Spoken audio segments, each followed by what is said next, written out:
We're talking about Ken Ofori-Atta this morning, and then we'll look at a countdown to the NPP primaries. Today, actually, is the 19th of January 2026. It also means that we approximately have 12 days to that election, and your election command center will do a countdown to that as well. And so please make sure that you're part of this. So we'll have Professor Smart Sapong, the Director of Research and Innovation with the Kumasi Technical University, joining us. But he's also a researcher. We know that he undertakes a number of these polls to stimulate public conversation at the governance and political level. So he'll be joining us on the conversation on the NPP primaries as well. But let me say already good morning to a number of you who have joined us. Zilis Dwayne, I wish you a good week. He lives in the UK alongside others who are loyal viewers living in the UK. Prince Nania York, I'm sure he's just returned from work. Prince, Nana, how are you? Shadi Maklawe, good morning to you as well. Agongo Roja, I see you on our stream. We're grateful. Kelly Musa, please make sure that you share the stream. Ni Odate Mills, Justice, good morning to you. He's watching us from Finland. And so we have an array of everybody else in the diaspora watching us this morning. Sugri Yusuf Abdullah is also there. Money Ni Money.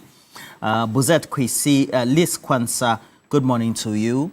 And Odilia also is watching. All of you, we're grateful for the opportunity to be alive and to be with each other. Please make sure you share the stream. Let's have some great conversations thereof this morning. But it's also important for all of us to sit with the conversation. Ken Ofori-Atta is going to have his hearing tomorrow. We're told that it's going to be virtual, as has become very synonymous with the justice system in the United States of America. So that's going to be virtual, so to speak. And so we're going to discuss that. I mean, what are your expectations of that? And then we'll do a countdown to the NPP primaries. And Derek, Damien, good morning. Inshiraba Keofori, good morning to you as well. Banoku, I see you. Benedict, I see you as well. But let me just introduce our guest this morning. I have Dr. Kweku Boahin. Good morning to you. Get connected. How are you? Good morning, I'm good. 12 days to the election, he's winning, is it not? We're winning. Okay. All right, we'll get time to talk about it. That's why we're here for this morning. And then lawyer Apia Dankwa is with the United Party. Good morning to you, lawyer Apia Dankwa. How are you? Yeah, I'm doing great. Yourself? Yeah, I'm well. I was watching you over the weekend. You appeared Saturday on one of the stations, right? Yeah, Alaji. That's Pan-African TV. Fantastic.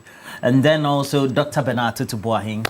He's also with the University of Education Winneba, also a researcher, political scientist, political marketing expert as well, marketing lecturer as well. Good morning to you. Thank you. Good morning, Papa Ro. For joining us. We're grateful.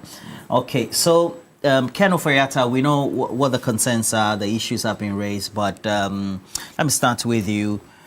So far, has it been like? Your observation, tomorrow is his hearing, Ken Ofori-Atta. Let me say good morning to my co-panelist, Dr.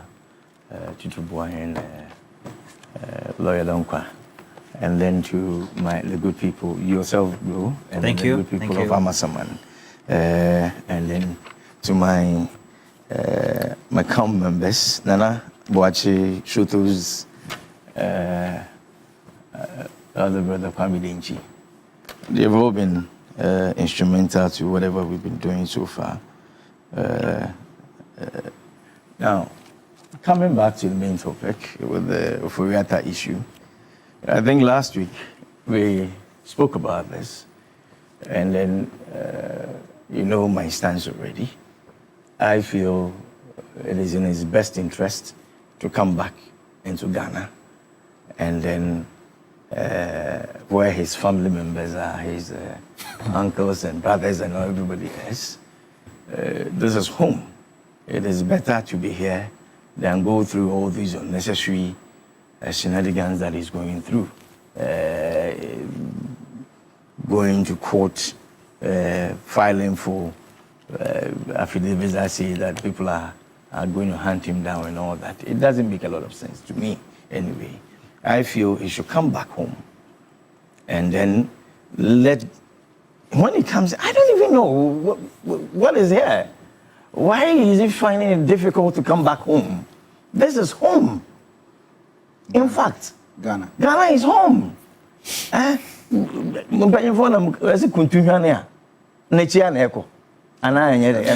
over the weekend, we had Ghana's ambassador to the United States. Victor Smith said that he had an interaction with Gabi Ochridako, who is a relative or a cousin to the former finance minister, who says he has apprehensions or fears. And those trepidations then culminate in the fact that he feels he's not going to get the needed justice he needs, or he could be victimized, etc. You see, this is where I have an issue. What is it that you did wrong that makes you feel that when you are here in Ghana, you would not have the needed hearing, or people will not listen to you? But then, so is it going to happen that as soon as he enters into Ghana, hey, come, then we throw him behind bars? These are charges that, if you may, started with the Office of a Special Prosecutor, with these SML deal and then a couple of other things that they think that he didn't act well as a finance minister. These are allegations. You see, you come, you sit with them, and then you answer the queries or the questions that they will throw at you, supporting it with your documents that you think are needed. And when you have done all these things, I'm not sure that, so those SML people that were arrested earlier on, or people that were invited by the Special Prosecutor's Office, have they not been granted bail? Are they not in their homes? And then, if you ask me, as a security person, I'll tell you that the very moment that there's a case and there's an investigation, and then some of your case partners have been released on bail, definitely you also enjoy the same bail condition when you come. So why is he afraid? What is happening? Why is he trying to make the whole thing look so bad? Like here, okay, fine. So is he telling us that that was the same thing that was being done in the S administration and where people were just hauled and then thrown behind bars without questioning or going through a proper investigation? I believe that it is high time he rescinds some of these decisions and comes back home, and then sit with the OSP and then solve some of these things. He's making it look like he's actually committed a crime. In my opinion. Okay. That is how I see it. That's how I feel. That is as if I've really committed a blunder somewhere. So if I come, there's nothing I'm going to say about it, but you throw me behind bars and all this, and all that. You see, Lord Anka, maybe you have to help us here. From legal perspective, what I think his lawyers down here should be doing. Because it baffles me. You've taken a higher office as a finance minister. After your stewardship, you need to just tell Ghanaians what really happened in your days. And then, like I said last time, there are a lot of the youth out there that are watching us that want to see what will happen in this regard. Listen, Ghana is what all of us sitting here have signed up for, to protect, to ensure that Ghana is out there on that pedestal. But then if it happens like, if you're supposed to account for whatever you've done and you are running away, then tomorrow, anybody that takes, it's a bad precedent. Okay, but you as somebody who is very close to the NPP and a strong member of the NPP, you should rather be rallying behind Ken Ofori-Atta, is that not it? Yes, if he's not committing any blunder. Yes, if it's here, we can jojo and see how best all of us within the fraternity can help. Okay, but here, he is out there we want him to come back and he doesn't even feel like coming back. And then, listen, Ro, although I sympathize with him, but then I will see it on any day that I will not support anybody that will take the high office of Ghana as a finance minister. And then when you need to account for your stewardship, you want to be out there running. I will not support it on any given day. Listen, anybody that was in governance that took one money or the other and then squandered money, I would not be out there championing free whatever. I'm not into those things. Okay. If you've not committed any blunder and so people are hunting you down, that one, it is incumbent on all of us as a party people to come and support you and then get you out. But if you've committed a blunder and then there's some financial malfeasance here and there, I don't think I will be party to some of those things. I'm not sure I will ever be. So now that he's going to get a hearing, and then also he has concerns based on what the Ghana ambassador to the United States does indicate, how then do we marry the two? Because an outcome of this hearing could mean that maybe, even if not tomorrow, subsequently, maybe a verdict will be made that he should be deported back to his country. So let me wish your lovely viewers a good morning. Wish yourself a good morning. Thank you. My brother from Kennedy's camp and from the NPP surreptitiously slipped to come on this table, even though the NPP says they have boycotted this platform. I wish my good Dr. Tutubuahi a good morning. Ken's position, as was told us by Ghana's High Commissioner, Ghana's ambassador to the USA, his position that, or his concerns that he doubts if he'll be granted justice should he return to Ghana, essentially tells us that one, he is running away, most disappointingly,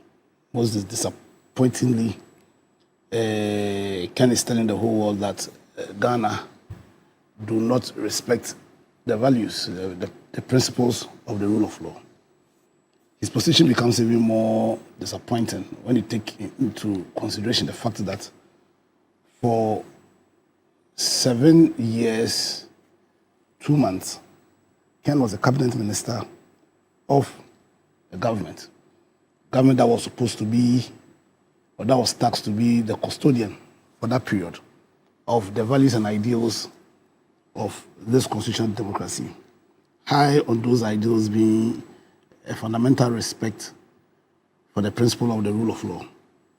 Very disappointing that after being a custodian of these ideals, these principles, he can sit somewhere and throw dust at the giant strides we've made in our adherence to the values and principles of the rule of law. I think he betrays all of us. He betrays the giant strides we've made as a nation. And for me, it further deepens my belief that he did his politics. He was part of a political cabal whose purpose for doing their politics was not because of what is in the best interest of the country, but was an opportunity by them to advance their parochial interests as against our interests, and that they came with their own agenda. They came with their own agenda, unfortunately. And so, clearly, was somebody who's had the privilege of, supposedly, of serving our nation, at the least opportunity, flees the country and then is advancing propaganda that tells the whole world that listen, don't mind Ghanaians when they say they value rule of law. Don't mind Ghanaians when they say they value the principle of natural justice. Don't mind Ghanaians when in their constitution they say that you are presumed to be innocent until proven so. Don't mind Ghanaians when they say that they believe in due process. And he's doing all that because clearly, he's just thinking about himself and he wants to run away from the long arms of justice. For me, that's my first reaction. Yes, he's going to be granted hearing tomorrow. The Americans have told us why he was arrested, and they are saying that he was arrested because he breached their immigration laws. He overstayed his visa. Yeah, you understand? And for me, it's shocking the length at which Ken Ofori-Atta is ready to go to flee from this system. This system that over 32 years has shown that it works. It may have its issues, like all systems have. It's not a perfect system. But largely, having lived in this system for the entirety of the 32 years when we took upon ourselves this constitutional democracy, not once have I felt that I'll be denied the values that the system set out to protect. No, we took upon ourselves the constitution, took upon ourselves constitutional democracy, and the purpose always was, beyond, among other purposes, was to protect the liberties of the citizens of Ghana and anybody at all who comes to Ghana. You understand? Nana Addo took an oath to protect this system, these values. He tasked Ken to help him in discharging the mandate that we gave him. So it's very disappointing. It's very disappointing that Ken would do this to Ghana. Secondly, my concern is how strong are our institutions to guarantee the ideals of the principles of the probity and accountability. Because I've never understood how, even though for some time now, the institutions tasked with upholding these values and these principles knew. They were aware of these offenses that Ken is believed to have committed. He sat down aloof and allowed him to leave the jurisdiction. It's very disappointing, and for me, it affirms my firm belief in we taking steps to strengthen these institutions. The guy wrote a letter to the OSP and to the OSP that, listen, I'll be leaving the country indefinitely, and that he's sick, and his lawyers have considered to the whole country that he is unwell. And yes, ICE informs us that he's as fit as a fiddle, and that the ailment, that he's claiming or he's referring to as reasons why he cannot come down to Ghana. Initially, he said he was sick. The issues about he not trusting in the efficacy of the systems we've created to protect the judicial system. No, it's not just the guy says he does not trust in this system we created. It's not a guy. Ken Ofori-Atta is not. He's a guy. He's a guy. He's a man. We're all guys. He's a guy. Okay. You see, sometimes we make people think that they are more humans than all of us, and that's why we are going through this. You think that he wants to be treated differently, contrary to how he's telling you, he's telling me, he's telling the whole Ghana that he's a better human being than any of us. And sometimes we also help them. You know, he's a guy, and he's a guy who firmly falls under the laws of this country, and we should not make him feel that he's more human than anybody. You understand? Because they have this thinking. They came with their own parochial agenda. You said which people? Which people? Nana Addo and some of his family members, supported by the NPP. They think they are more human than anybody. They came. You see, I said this. You were my host, and I told you that they came with an agenda which was adverse to the Ghana agenda. They feel that they're above the law, and we see that in what Ichapa Mensah said, that what law in our laws says that people who we've given our authority to serve us, what's called, ought to be held accountable. The guy clearly is running away, and I'm peeved that, see, we have systems. When Nana Addo was coming to power, he came on the back of the need for us to create an office of special prosecutor. He told us that we needed that office so that we will have somebody who is not partisan, you understand, to be a custodian of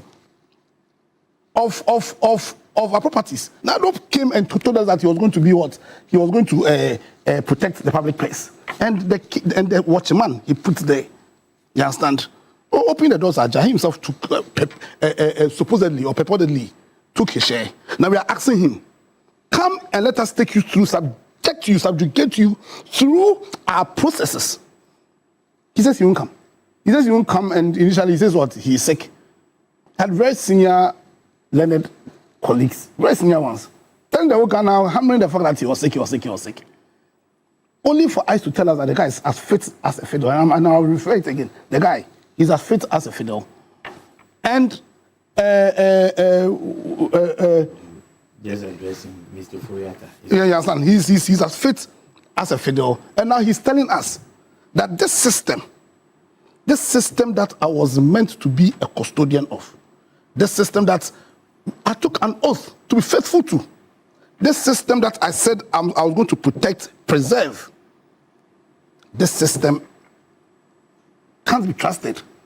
It can't be trusted to protect my liberties.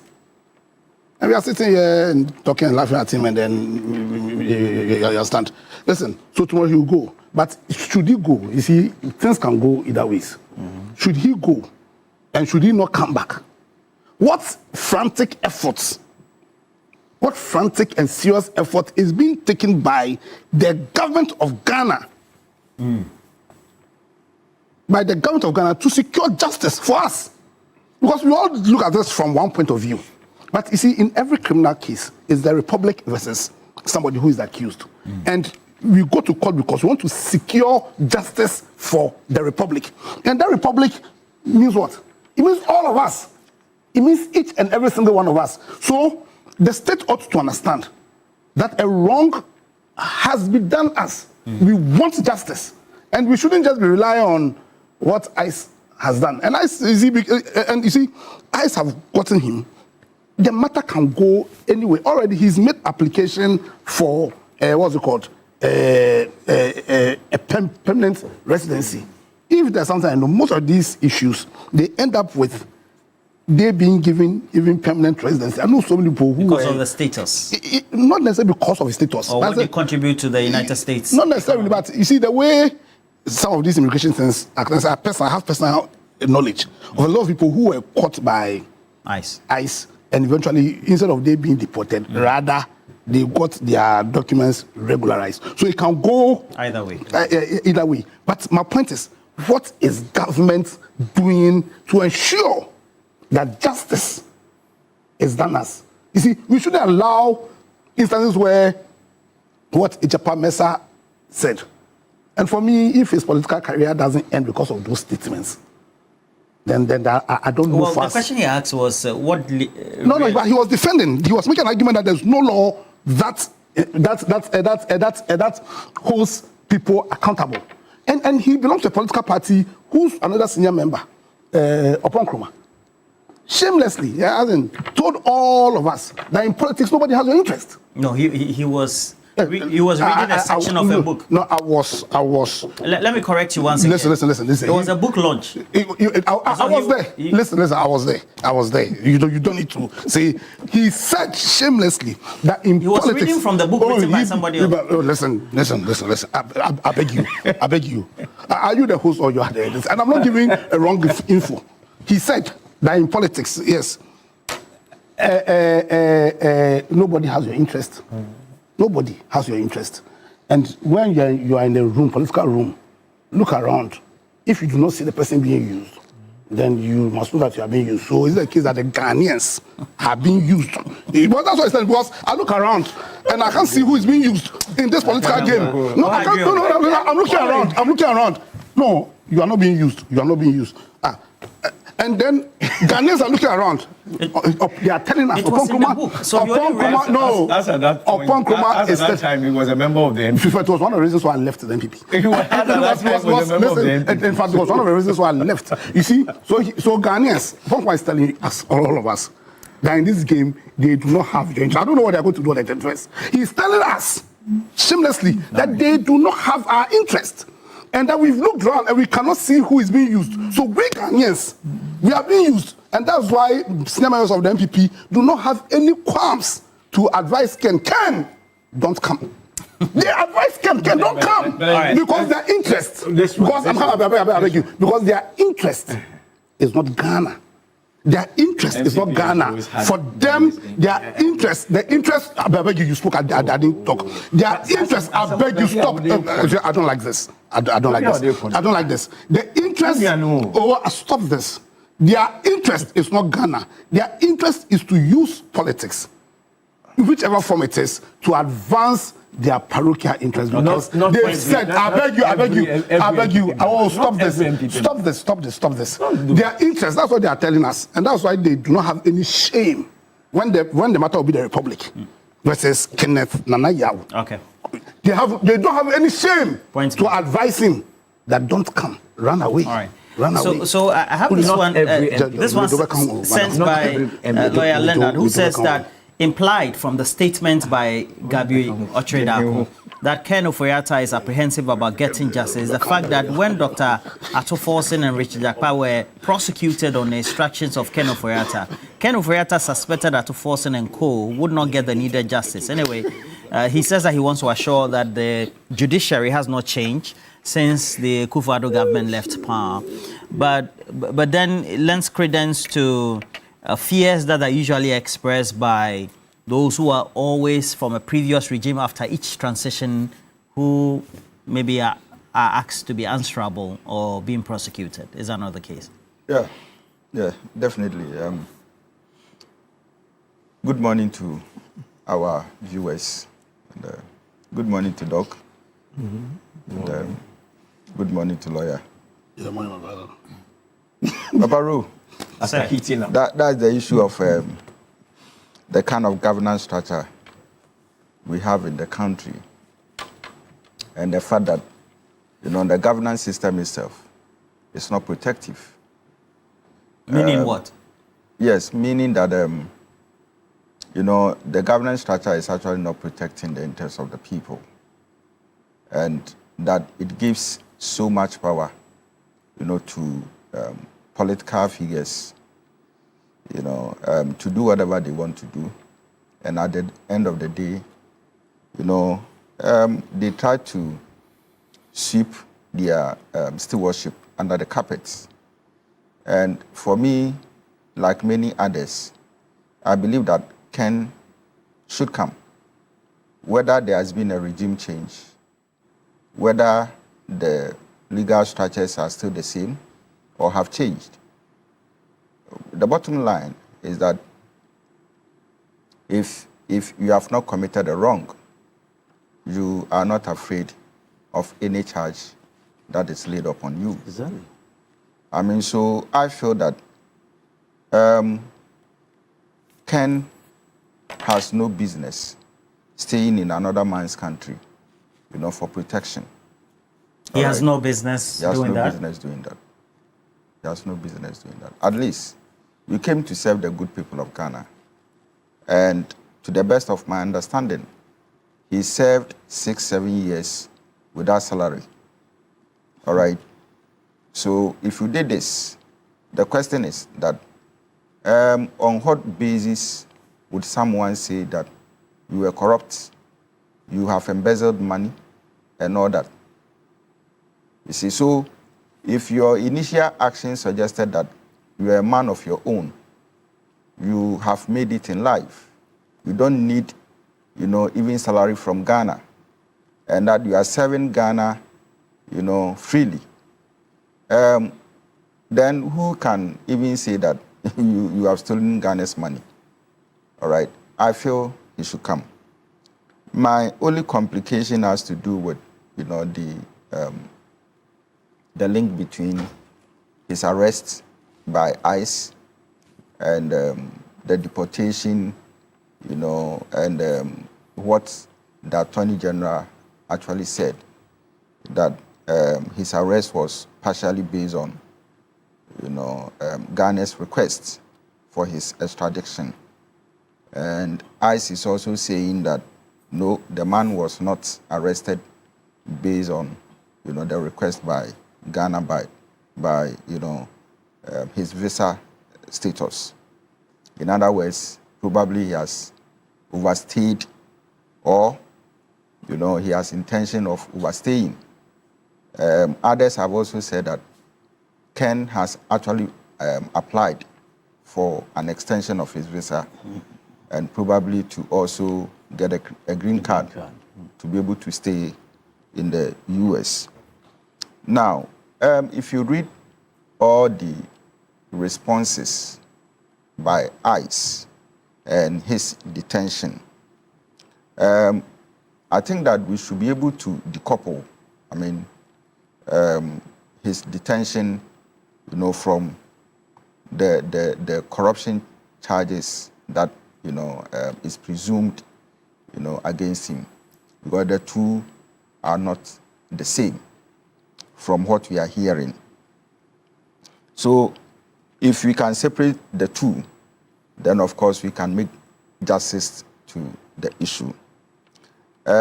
We know, and from expert views, that ICE cannot enforce criminal laws against Ken Ofori-Atta in the US, right? I don't know whether lawyer has. Yeah. Yes. Yeah, okay. And that also means that ICE cannot extradite Ken Ofori-Atta to Ghana. They can't extradite. The Immigration and Customs Enforcement Mission, they cannot do that? They can't do that.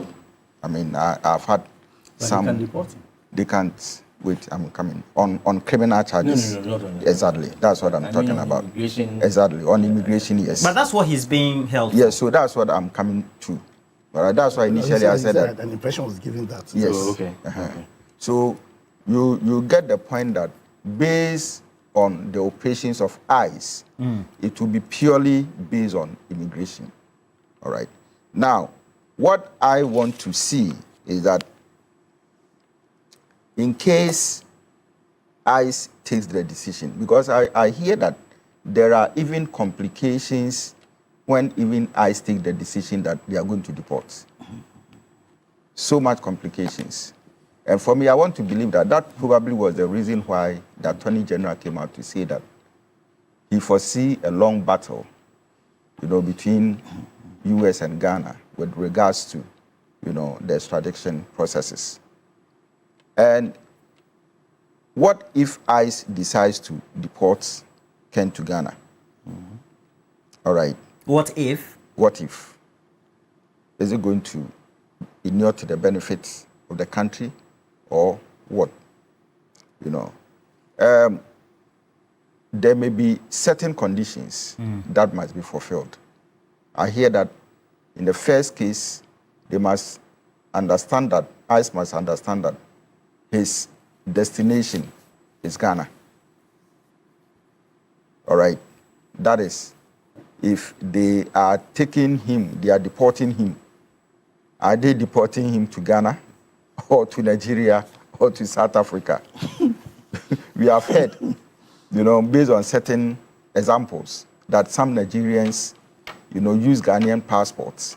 So when they are deported, they don't go to Nigeria, but they are deported to Ghana. Right. Okay. As at now, we don't know what the situation is with Ken. Whether he's holding a Ghanaian passport. A Ghanaian passport or another country's passport. And Definitely a Ghanaian passport. Definitely a Ghanaian passport. That is another assumption. Probably the age. But there are countries in the Caribbean, etc., who offer, like St. Lucia and some of those, they offer citizenship on some key terms, like for investment purposes. So it's possible. Especially when you are even a political symbol, right? Okay. Now again, ICE may decide that we are not going to deport him. Like lawyer said, that some people were arrested by ICE, they got their documents regularized, and they are staying. All right. So it means that there are two or more options in there, which of course Ken can take advantage of. All right. That is if it is based, his detention is strictly based on the, how do we call it, the visa, issues. All right. Okay. So if they decide to avoid deportation, okay, then of course he's not coming to Ghana. In that case, it becomes a bit difficult for Ghana. to try him. All right. So then comes that question of trying him in absentia, of which probably lawyer may want to go deep into it. Okay. But if you're advocating that we try him in absentia, I actually don't have full knowledge, when it comes to issues regarding trying someone in absentia. So why are you talking about it? No, I raised a question, and I said that brings that one to mind. All right. But I have heard that, is it Sedinam Tamakulu? Yes, Sedinam Tamakulu. Was tried in absentia. In absentia, she was not in the jurisdiction, yes. Yeah, but she was tried and convicted, right? Convicted, yeah. Okay. So it means that there's a precedent. We have a number of individuals not in the jurisdiction who had been tried in absentia. So it means that there are precedents. Yeah. Okay. A number of them. If there are. The Constitution makes sure, Article 19 of the Constitution. Okay. Then, of course, obviously, we can explore that. if that Attorney General feels that there's a hard core case against him, why not? We can explore that avenue, And is it a case that Ken can also be released on bond? Yeah. So he remains in the U.S.? Yes. It's a high case. It's a high prospect. Yes, high-profile person. All right. Yes. Continuance of bond being issued for him. So I see that there are issues. But, Papa Ro, do you know that in Africa, there have been cases where, Nigeria had a case, a high-profile case, just like Ken's own. The UK refused to extradite the woman. But then there was an agreement. But there have been a number of cases as well where we have Nigerian governors or senators who had committed crimes. Some... and they had been extradited, or the Nigerian government allowed them. My readings and my checks, gave me about 5 cases in Africa where they were not. Yeah. But the others too, when they were. Yes. But you are making a decision to go on when they were not. Yeah. So I am looking at the decision as to whether, when it becomes possible, okay, as to whether, U.S. will be ready to get him to Ghana or not. Okay, because it still remains a decision, even though there's a treaty between the two countries. I feel that the complications in there is so much that the Attorney General and the OSP, should have hardcore evidence, to, as it were, convince the U.S.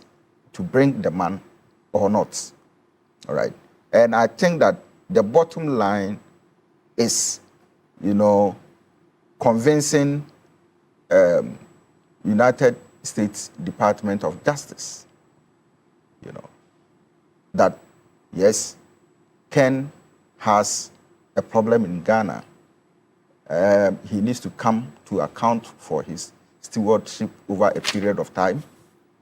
He needs to come and face, the loss of the land.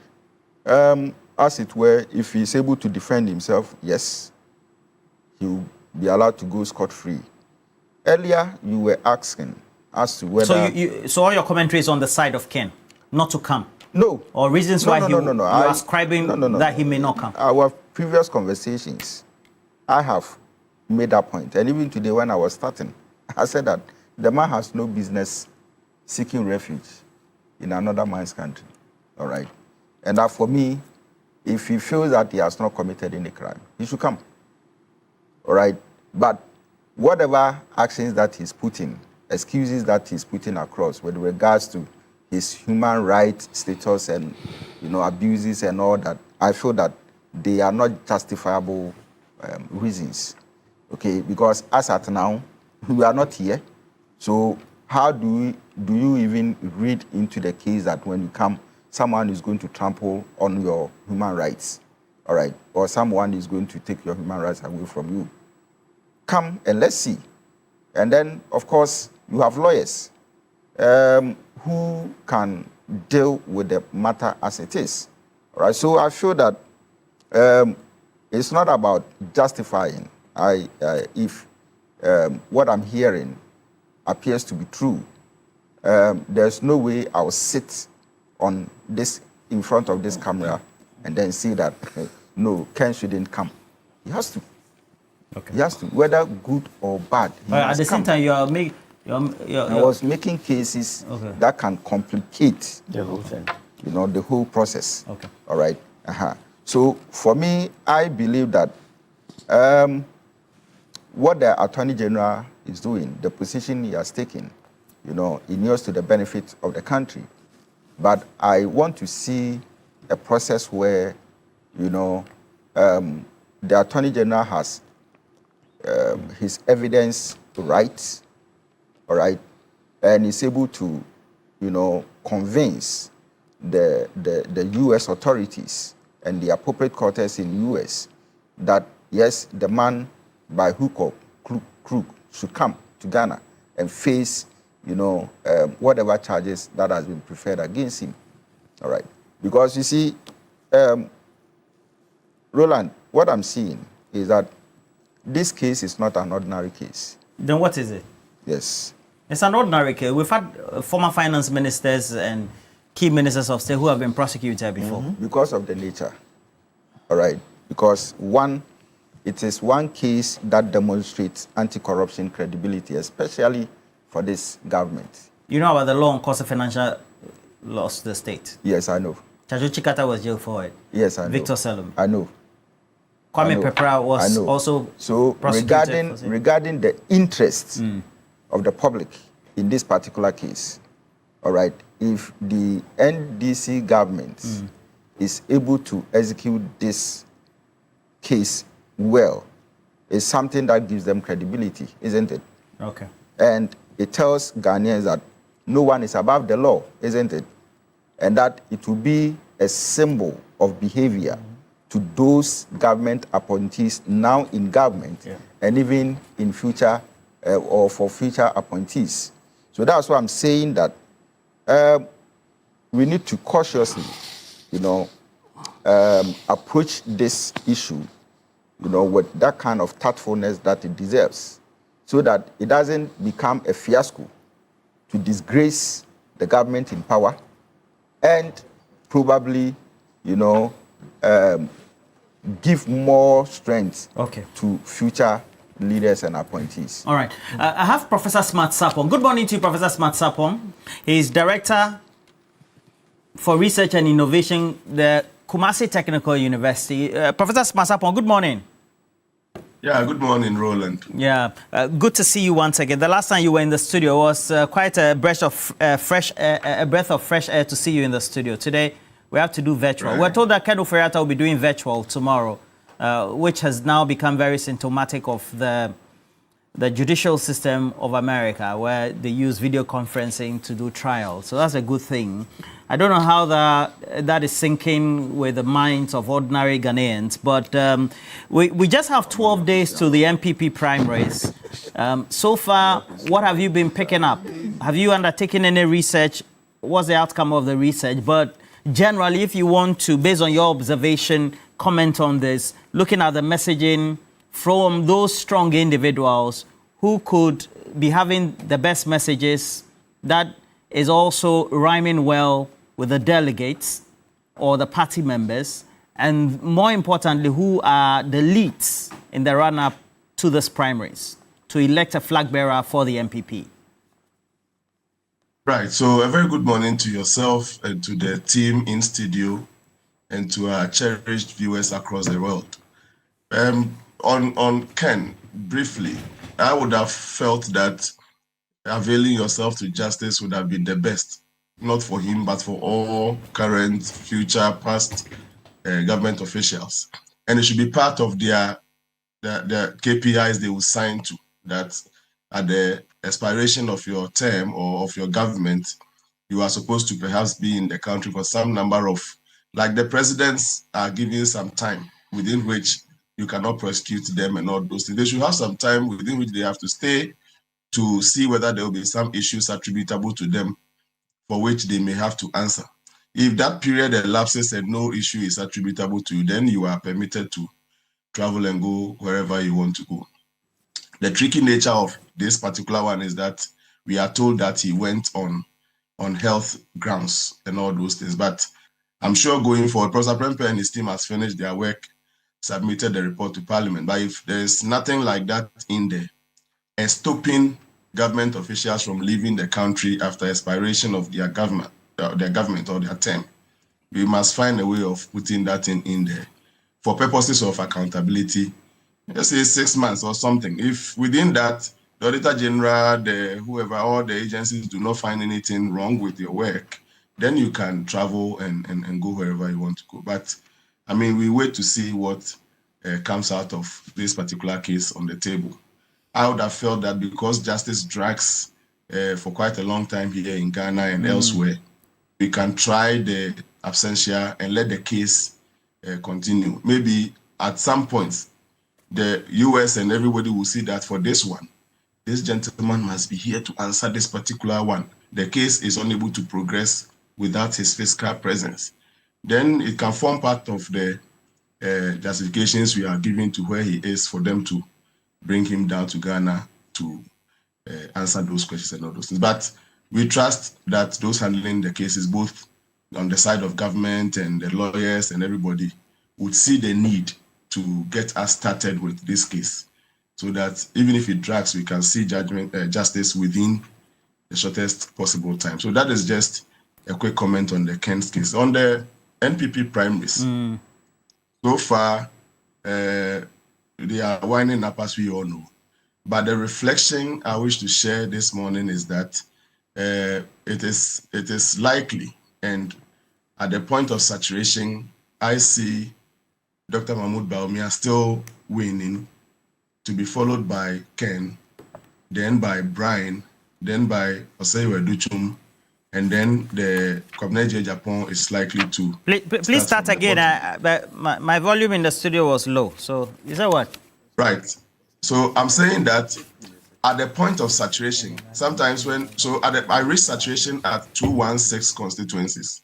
We have 276 constituencies. But looking at the feedback we are getting, as at 216 constituencies, the arrangement is likely to follow Dr. Mahmoud Bawumia first, Honorable Ken second, Honorable Brian third, Honorable Oseiwe Duchum fourth, and then Honorable Kwabena Japan fifth. The justifications are that in the previous one, for example, Ken was competitive in 9 out of the 16 regions. At saturation, that is not going to change much. The places where he was uncompetitive in the previous one, and for which he is still not too competitive, includes Savannah, Oti, Ahafo, Bono East, Northern, Upper West, and then Northeast. All these places are still highly, densely populated Dr. Mahmoud Bawumia areas. Okay. And those areas alone constitutes over 45,000 of the expected votes. Okay. Then in the other areas where the votes are loud, and again, let me also say that Ken is also quite popularly dense in the central region. The Volta region has increased momentum in Greater Accra and Western North. In the previous one, he did very well in those regions, but with the exception of Central and Volta, he didn't win Greater Accra and Western North. But this time, he has increased momentum. But those places are being shared in equal weights. Eastern region, Brian has increased momentum. So in the past, Dr. Mahmoud Bawumia got a holiday in the 129 out of the 33 constituencies. This time, for the obvious reasons we all know, he's not going to have that holiday. And then, but the sure, what makes Dr. Bawumia's lead quite solid is in the fact that he does well in all those competitive regions. And then the other 8 or 7 regions that I mentioned, he enjoys a very solid holiday in there. Okay. So what's accounting for DMB still? Because if you listen to the narrative from the Ken camp, they give you the assumption that Ken will be sweeping this and will be home and dry. as the American football fans say, when there's a touchdown. Yeah. So on the various indicators, I used 3 major indicators, and the conclusions I draw from those 3 is that if a delegate finds, for example, the first indicator is most unifier. If the delegates finds candidate A as the most unifier, then we go to most popular. He finds that same candidate as most popular. Then we go to most suitable, and he finds that same candidate as most suitable. He is likely to vote in that direction. And in all, both unifier, suitable, and most popular, the percentages are all in favor of Dr. Mahmoud Bawumia. Let me also say that if there's a region, Ken will have to work very hard and consolidate some momentum he is gaining over there. It should be the Upper East. Upper East rates Ken as the most popular, and it is the odd out of the traditional Northern regions. areas where Dr. Bawumia, traditional northern region. So he can capitalize on that to maybe intensify his work there to maximize his gains in there. All right. I'm not too sure the Ken camp will be happy with you because they have one rep here. So be ready for some blasting. Oh, no. I'm sure they would have also done their research, and they might be putting up maybe some other figures. What happens in academia is that we entertain all the sides. These are predictions, and not to come and damp anybody's spirit or quench their fire. Okay. It is only a report, and I'm answering the question you asked me, and that is the report I have for you. I can give them in details what their top maybe 30 constituencies are going to be and where those constituencies are distributed, and then their weakest maybe 30 or those things, and we can do those academic discussion. Okay. So just pure academic work. Oh, yes. And usually once you speak to the people and you engage the right people, and it is a sample, you can base on that sample to share potential outcomes as research. We all know that is what research does. In fact, there's no research, even a census that attempts to enumerate all members of a country or a population doesn't successfully achieve the concept of all. And therefore, census is always encouraged. Sample is always encouraged on instances where it is extremely difficult to get all. And any research that comes to discuss on your show or elsewhere would have done some sample. But the good news is that once you draw it from the right population, you don't need all. A spoon, just a spoon full of soup on your tongue can give you an impression of the content of the entire maybe bowl of soup. Okay.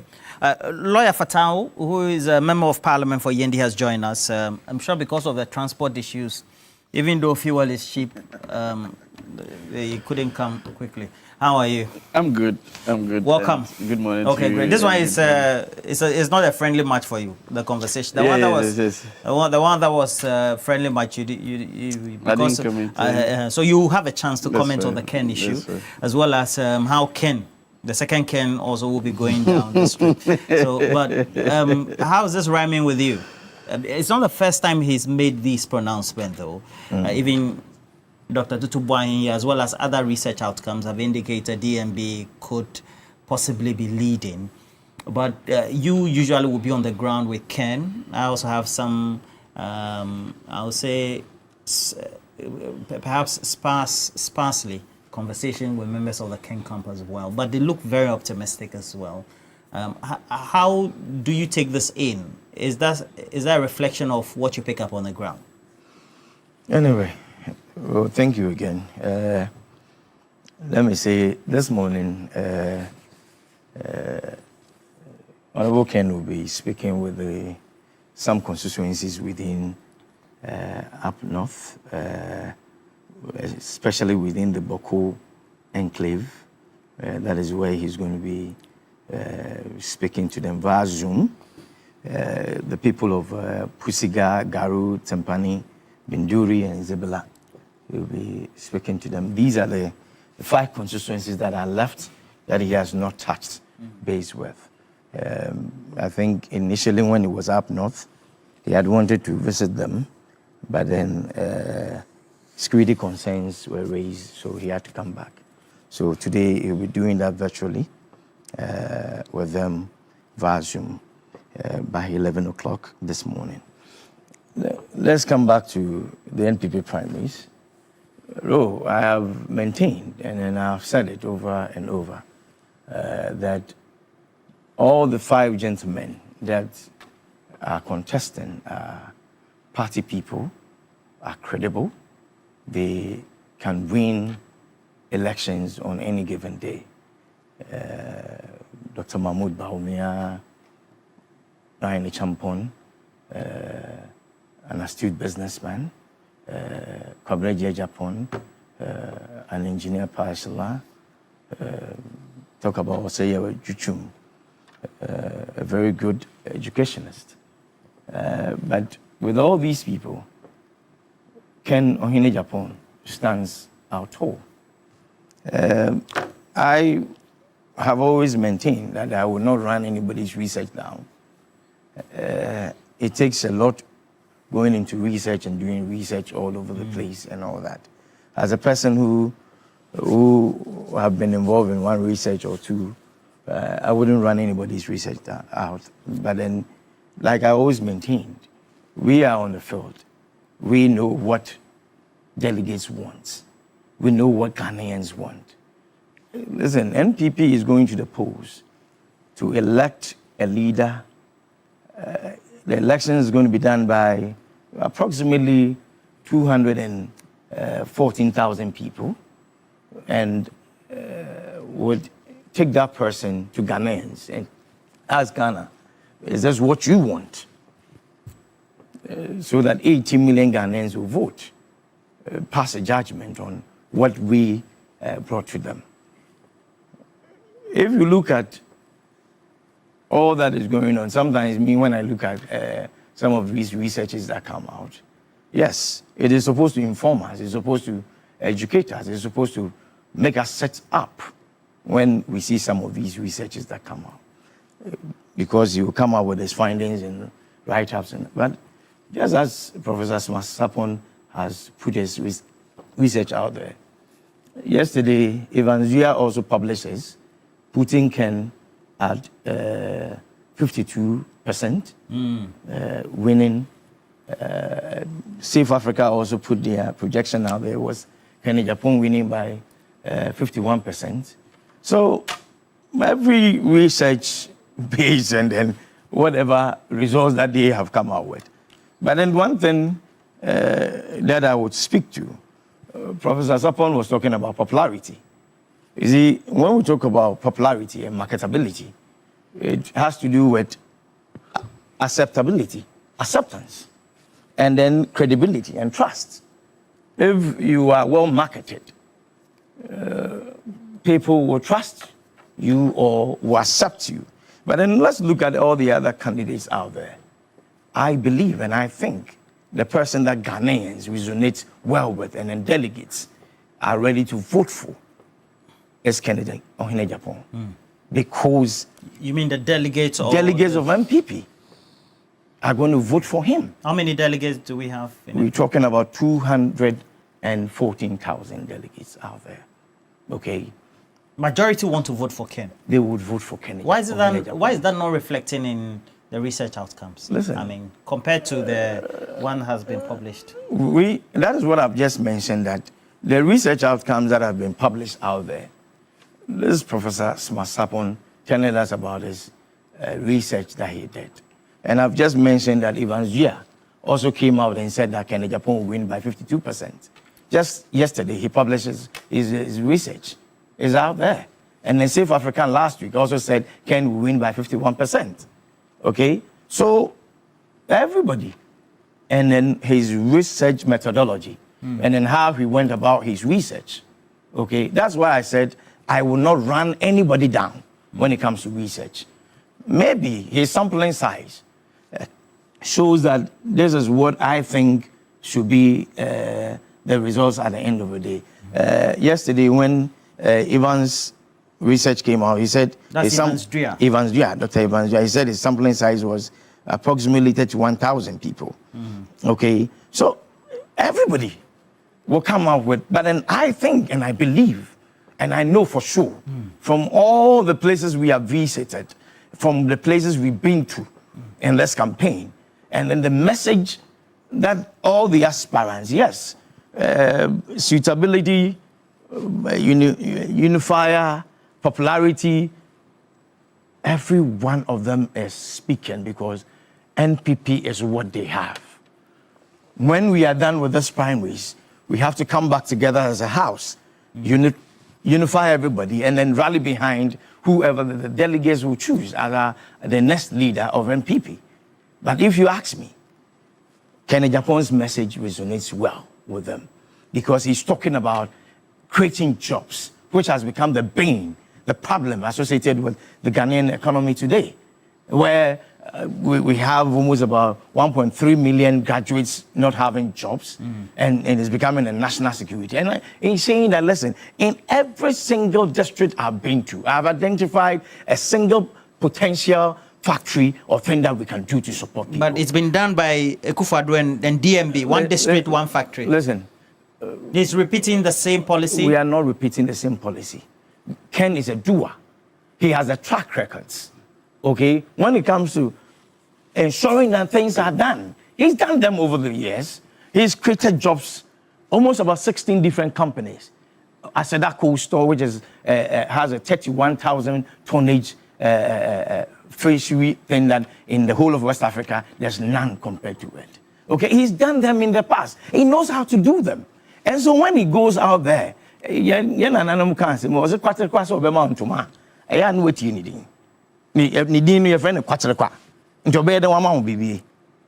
you say? So, but then this is a man that he is a doer, he's an achiever, he's done them in the past. So he can always do them and then bring them to fore. That is why Ghanaians, a lot of the Ghanaians out there, a lot of the delegates out there are in support of his message. And Kenny Japan, believe you me, by the 5 p.m. 31st January, he will be the new flag bearer of the new Patriotic Party. 5 p.m. is the close of polls. Close of polls is by 2. It's by 2. Okay, yeah. So 5 p.m. is when you hope that the delegates. And so far, you've been monitoring. What would you say will be your own observation so far, Lawyer Fatal? Thank you so much. And thank you to my colleague panelists. And thank you to the good people of Yindi. But I got in late because I was away from town. And I got in just yesterday. Welcome. And I thought because it's still at early part of the year, there won't be much traffic. So I underrated the traffic and left home a little late. That's so fine. sorry for that. Fine. Well, with regards to the NPP primaries, I would first of all, let me congratulate them for having carried themselves well so far. They are heading to the polls on the 31st of January to elect a flag bearer, which is a constitutional imperative that they have to fulfill. There was also a poll that was done by Musa Dankwa, again, Global Info Analytics, and then it was published somewhere in this year, January 5th. I think it was clear. It says, but we're trails behind the 4 leading candidates of NDC. We don't have a candidate for now. But you see, what has become the situation now, if both political parties would take it so, it's like people are now going to vote based on their living conditions.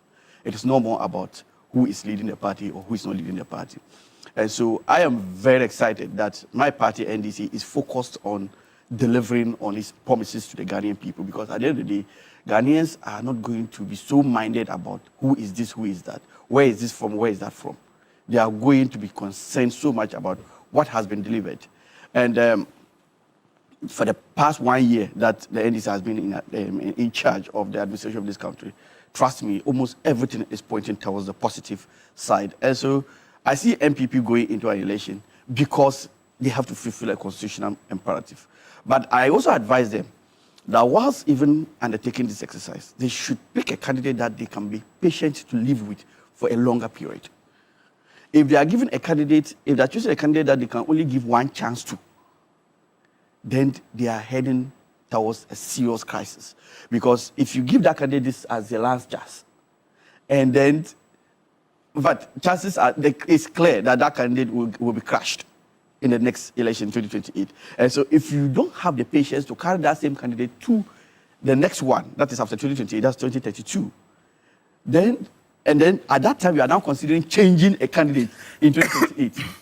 That means that at that time, whoever would have been the president or whoever would have been the NDC candidate would have done at least 4 years, and so would have even been more popular and would have been in power to run again. And so that leaves you with a very difficult task to fulfill. And so I can see that even giving one term to Bawumia, they are already fed up with him because Bawumia is currently being haunted by his own deliverables. So you like Ken? I don't have a candidate. You don't have a candidate? I don't have a candidate. But you're crossing out Bawumia? I am not crossing any. I'm just advising them that whilst choosing a candidate for the 2028 election, they should choose somebody they know that they can still carry beyond 2028 to 2032. Because that is going to be, it's 2022 that they can actually be battling for. So they should choose Ken? I have not chosen anybody. Okay. I haven't named anybody. But I'm telling them that if they can still carry Bawumia beyond 2028 to 2032, that is their decision. If they can still carry Ken beyond 2028 to 2032, because the actual battle will be in 2032. It will not be in 2028. You understand? And it is even going to be more difficult for them in 2032, even regardless of who they choose today. And so that patience, they have to wait. If after 4 years of having Bawumia, you are seeing him as not so credible enough as he was 4 years ago to lead the party again, then what happens after 8 years in opposition? You understand? But they are not 8 years in opposition, they are only 4 years. I'm saying what you are happens? Predicting that there will be a win for NDC in 2028. That to me... And as a result of that, they need to elect a candidate that they can manage with. You understand? I have followed the rhetorics. I've followed almost all the candidates on their campaign, and it's been who has done what. But the last one I heard was when Brian was saying that one of his opponents was holding what is it, sacks and those things, and talking about what he has been able to produce, and that if he could also carry his hotels around, he would have brought it here for them all to see his achievements. So it's good. At the personal level, they have all achieved, but these are all men of serious substance that we all aspire to be like. But you see, governance goes beyond just the individual. And Bawumia, to me, has already been given an opportunity to prove to Ghanaians what he can do. We all saw what he was able to do. You understand? He was made the man in charge of our economy. That's not in dispute. Today, they are all running away. They are all telling us that he was actually not in charge. You understand? When at that time, he was actually everywhere, blowing his own trumpet that he was in charge. You understand? And then, so if you were not in charge, when you were even telling Ghanaians that you were in charge, then it means that you were even not being frank with Ghanaians. So you don't like DMB, but who do you like among the four? You don't have a candidate. I don't have a candidate. I don't intend to have a candidate because I am satisfied with the poll that says that whoever they select will trail behind any candidate that NDC will select. So that's your position. Yeah, that's my so position. Irrespective of whether it's DMB, etc., exactly. you hold a position that they are all quote unquote highly damaged goods. Okay, all right. So damaged. And the narrative too. So we have Evans. Wow. Evans who says that it is Ken who is going to win, and based on the responses on his survey. And then also we have all these coming from Musa Dankwa and the rest. And it looks like Musa Dankwa has been very consistent from beginning. What do you make 12 days in the run-up to this? So two issues. When it comes to the posters, I'm surprised Ghanaians still take a lot of them, not all of them, take a lot of them serious. My brother's doctor or Prof. Sapon is looking at me and I want to tell him this. The last election, Prof, he said he was going to go into a runoff. I don't know what kind of pulling you ordered, but you see, it's business. I understand. You understand? It's business. When I came into politics, one of the words I heard quickly was Yeshishe Ejuma. Yeshishe Ejuma. Settings. Yeshishe Ejuma. Maybe the English word is setting. And the pulling is part of the Yeshishe Ejuma. But for me, when you are talking about the credibility of a pulse, you must look at the past history.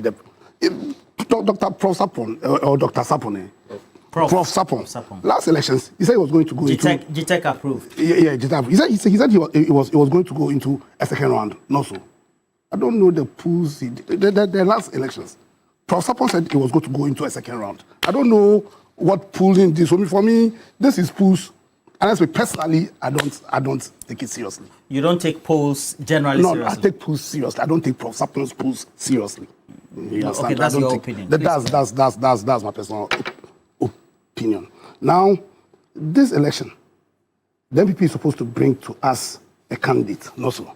Now, I don't know, the NPP that is, some people say is a fake party, or is it the virtual members? And one of the candidates said they were full of HME4. In fact, Kennedy Japan said it was full of HME4. So I don't know. So no. He never said that. Please allow him to talk. Please allow him to talk. I will not sit here for you to say these things that are not true. I say NPP follow. He never said that. Jimmy, I'm a member of He party. never said that. He said that in contest. He never said MPP for AG before. Okay. In contest. In the contest that he made, also onim yincha ebinum Jimmy. One cast MPP for Jimmy. Okay. One cast MPP for Jimmy. When was he talking about? You are not invited to talk, please. Okay. You've clarified. No, You've clarified. wants You are us saying to that go he said into that those in things. contest. Yes. Okay. So Kennedy Japan said context NPP. is- I'm talking. Kennedy Japan say NPP for near consider for HME for. On cast You understand? So I don't know. I mean, I've said it. I heard him say it. And you never So said that. I don't know whether or not in the various manner in which the NPP has been described, whether they have been fit to choose somebody who is going to be president for Ghana. Now, my brother is going on about the messaging.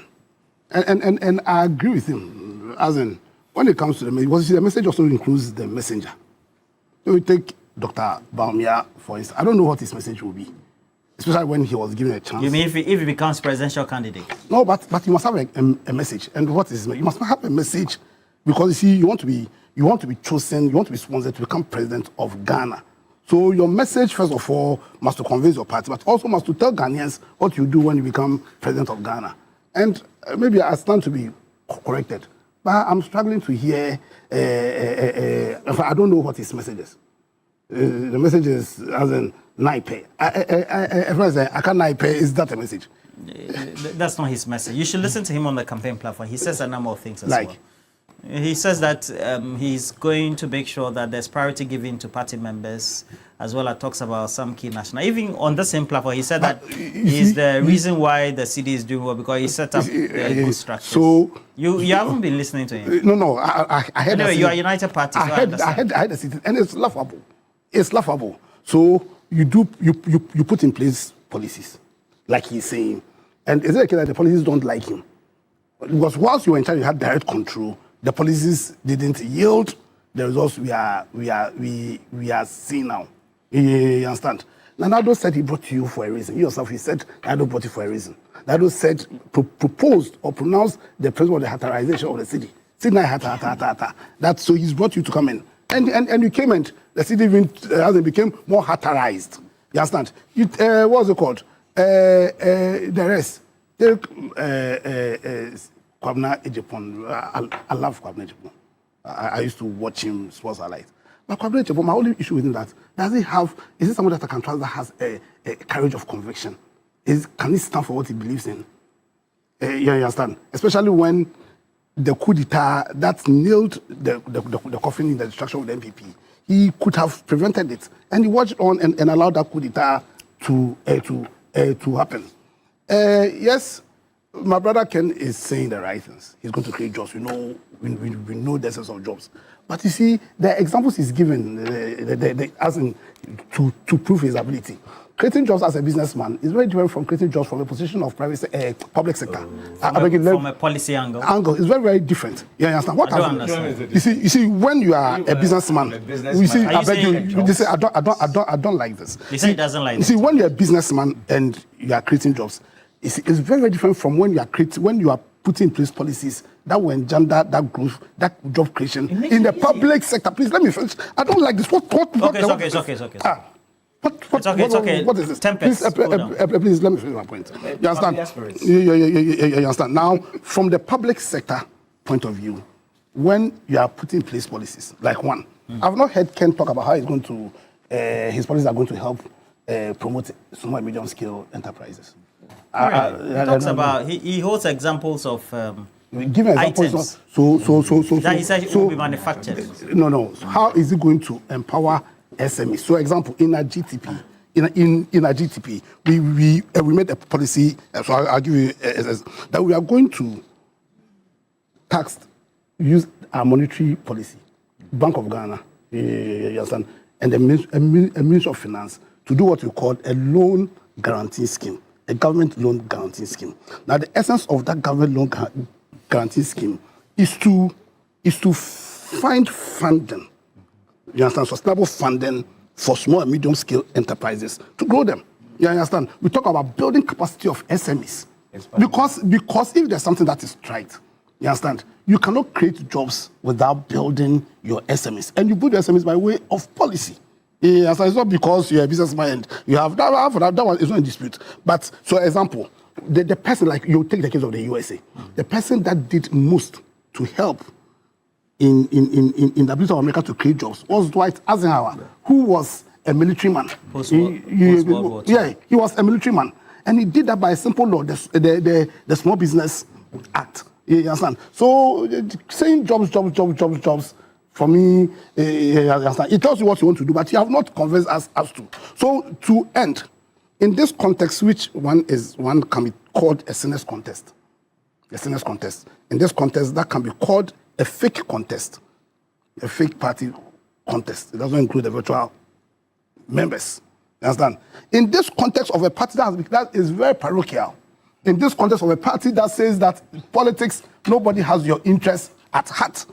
They say that nobody has your interest at heart. In this context, which can also be turned out a context of people who don't believe in the principles of accountability.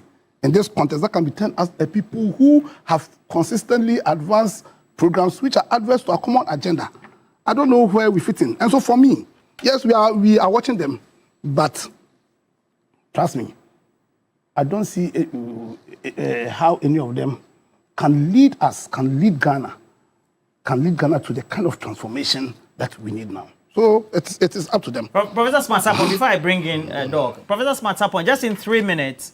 So we have 12 days. Are things likely to change? Just in 3 minutes. Well, so a quick response to my friend who just ended speaking. When you want to disagree academically, you come with an alternative.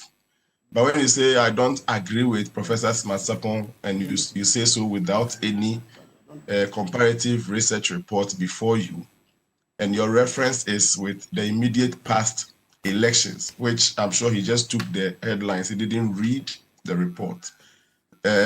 My basis for the conclusions I drew in 2024, I've explained it, I'm doing it just in 1 minute for the last time, is at least for his benefit, was that turnout was going to be at a certain point. So the report was a turnout report, or turnout effect report. The raw part was there. The raw part, if you aggregated the regional reports that I brought, you would see that President Mahama was in the lead, followed by Dr. Mahmoud Bawumia. I just shared that regional report so that those who are detailed can look at it. But my interest was on the turnout, which actually fell below my estimation. So talk technical, don't talk it is this, it is that, as if you only take the headlines. If it's about past record, Roland, you know that in 2020, and you can go online to check my report, my prediction was 99.6% accurate in favor of the one who won, and the percentage, the second NDC that placed second in 2020, and the percentage and all those things. Before that, I had conducted 7 highly successful surveys. So, I mean, you might not know me much, but I am proud of myself. At least people are in accounting, people are here, there. I am in research. I'm a professor of research and data analytics. You have 1.5 minutes, and I don't, 3 minutes. Yes, so that is just to respond to him. Maybe you should take a full reading of the report and see the essence for the conclusions I drew. So that if the estimated turnout falls, like the way we were all shocked that Ghanaians didn't go out to vote, it can academically explain why those differences are. And I don't think any academic is afraid of maybe deviation between prediction and actual. Nobody has been afraid of it. My past 7 surveys that I did before 2024, at least the least accuracy, the one that was even least, was about 99.6%. And the records are online. You can read about Professor Sapon. As for the other sides of the entire argument, I think the man from Ken's camp rightly explained the whole thing. So the people are still there waiting to be talked to. The final touches are expected to be done. Anybody who doesn't take campaigning serious and relaxes, even if you were in the lead, you can be overtaken. Okay. I am only reporting that as at the time I reached constituency 216, the saturation gave me that breakdown. Okay. Maybe my brother Evans, whom I know very well, might have done an extended work, maybe all the 270, whatever, and has come up with his own findings. Okay. What we need to do is that it is not about Evans's findings or Smart's findings. It's about now waiting to compare the actual that comes out. And when researchers do this and you stop your campaign or you don't intensify, we give you angles. Like I mentioned, I could give you some 30 constituencies within which Ken and his team will need to double up because of the overstretching of Baumia's campaign and all those things in those areas. And you don't take those details and work with it and only sit to take the headline after the actual. Then my brother is not a politician. He's only waiting to believe or disbelieve or credit or discredit me. All right. So I think that one is something that we must all get. But as for the candidates, we wish all of them well. Last time, it was a two-horse race between Ken and Dr. Mahmoud Bawumia. This time, the impact of Brian and then the impact of Osei Odichim, even though quite minimal, would have to be considered in all this discussion that we are doing, so that there are some areas that Ken would have gotten that now, maybe Brian or whoever, and then there are areas that Dr. Mahmoud Bawumia would have gotten. And I mentioned the Eastern region and some other places that he may have to be watchful of or be ready to drop points because of the inclusion of some of these other quite vibrant aspirants. So we wish them all well. Roland. All right. Dr. Bernard, you want to say something about the election? 2 minutes is fine. My time is up. Yes. For me, I think that there's no deviation with regards to, polls that have come out, concerning the NPP primaries. And I don't want to say that probably the narratives as presented by Musa Dankwa, and the likes, will change. I have always maintained that for research, the moment you meet a minimum sample size, all right, your conclusions are as good as meeting the highest sample size. And so I don't really deal with numbers. Normally, I want to believe that, look, go in for the sample size, go in for the right responses, and you are good to go. Obviously, I know that you could administer the same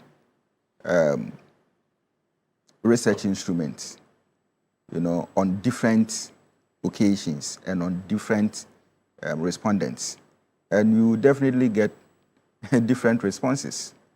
So for me, when it comes to research that people have done and others and the deviations and all that, I don't normally want to talk about it. I want to respond to what Doc said. Doc Kwekubuahin. Hey, Ken is winning. Yes. No, not even that one. He came up with a marketing philosophy, which he said that if a candidate is marketed well, or voters will accept you, or will accept the candidate. No, I said marketing, popularity tags along marketability, which has to do with acceptability. Yeah. But you concluded by saying that once a candidate is marketed well, voters would accept. Oh no, I didn't say that. Maybe you didn't hear me quite well. Are you done? But then, you see, the relationship between acceptability and marketing and all that is normally dependent on certain factors, which of course you may not want to say that the relationship is that, simple, that you may want to use it to make a conclusion or justification. After all, we know that, certain claims that were made, did not really get in there. And so for me, when it comes to issues of projecting a candidate, marketing a candidate, and the fact that, that marketed candidate can win an election, if we cast our minds back to 2008, when NPP did all the marketing, for Nana Akufo-Addo, it didn't work, all right? It didn't. That was the first time you saw giant billboards everywhere, and all that. It still didn't work because there were certain factors which were not taken into consideration. Again, in 2016, getting to 2020, NDC did all the marketing that they have to do. It still didn't work. So we cannot single out and say that marketability of a candidate can easily lead to,